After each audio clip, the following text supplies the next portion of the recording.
We here at the Turnout are always looking for new ways to make moviegoing easier. Here's a few.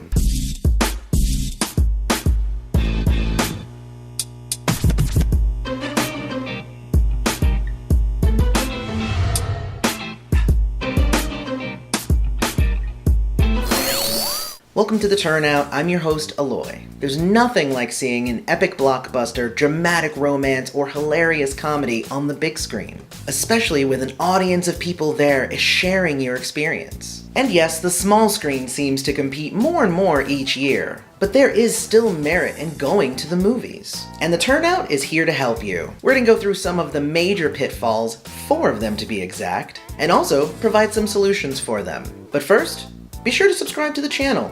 Make sure to hit the bell notification too so you know every time we drop a brand new video. We're putting new videos out every Thursday. Also check us out on usaaudiences.com for entertainment resources like movie and special event invites. Now on to our list. Number 1, it's too crowded. The funny thing about this point is that it only applies sometimes in my experience. Sure, if you go opening night to a huge blockbuster during a primetime showing, then you'll likely be touching elbows with at least one person. Also, the lines are long and you have to make sure that you show up early enough that you get just the seats that you want, the ones that'll give you the best viewing experience. However, it's pretty easy to avoid this type of experience. I've grown accustomed myself to going to the movies in the afternoon or even morning, which is both less expensive and less crowded. If you want to still go in the evening, try to stay away from the primetime showings. You can go as early as 4 o'clock, but also you can avoid the primetime hustle and bustle by going to a much later show.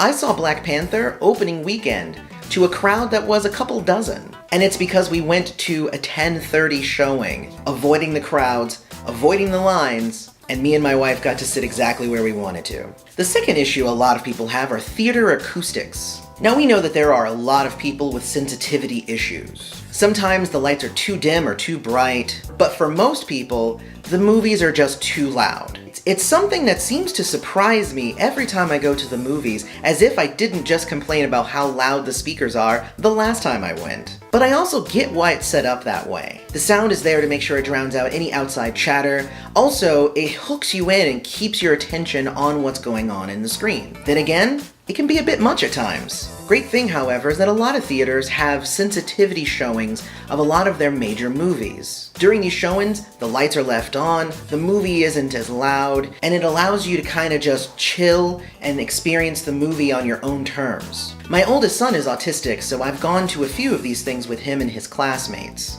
And it's a pretty fun, low-pressure way to enjoy a movie. If you're interested in sensitivity showings, just call your local theater and they can tell you if they support such programs. A lot of them do. The number 3 pitfall of going to the movies is the accommodations. Too many theaters out there are run down and dirty. I mean, the joke about having sticky floors at the movie theater, it came from somewhere.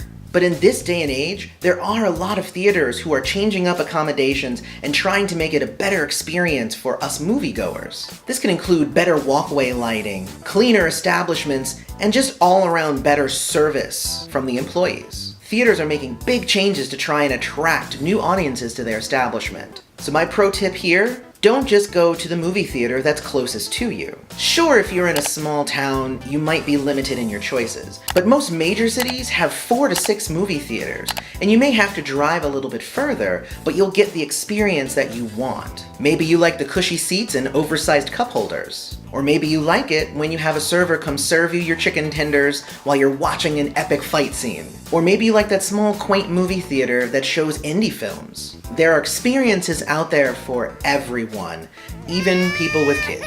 And of course, the 4th and most obvious reason why people are going to the movie theaters less, it's that it's too expensive. So just think about it. Standard tickets are expensive enough. And now with 3D, 4D, and IMAX, the prices of a movie ticket are just staggering. But tickets are only half of the expense of going to the movies. The concession prices are out of control. Buying a drink, some popcorn, a snack. In some places, it's been reported to have a 700% markup over what you would normally pay outside of the movie theater. Seriously, think of what $4 will get you in terms of nachos at the movie theater versus what a $4 nachos will get you outside of the movie theater. When you just think of it in these terms, it gets a little ridiculous. So let's do some math here. 2 tickets, $20, $10 a piece. Popcorn, $5. Drinks, $8, $4 a piece. And if you want a snack, those are usually $4 to $5, so let's just round that to $10. The idea of dinner in a movie is just a bit much nowadays. When you're throwing this over $40 to go to the movie on top of the expense of going to a restaurant. In today's market, there is no wonder why Netflix and chill is such a popular alternative. But there are ways around these obstacles. First off,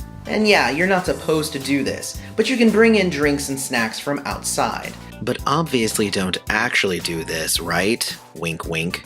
Popcorn's a little trickier, so you may still want to go ahead and get that at the theater.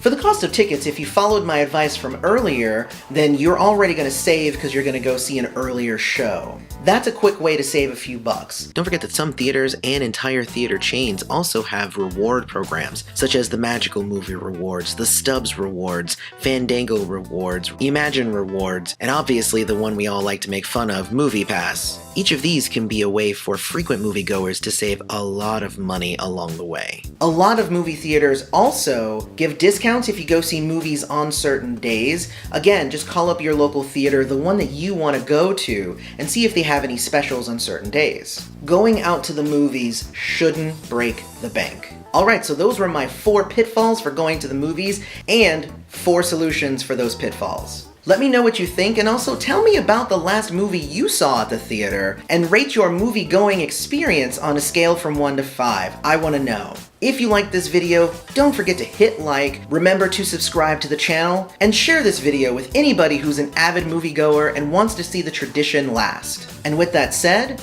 I've been your host, Aloy. This is the Turnout. Thanks for showing up.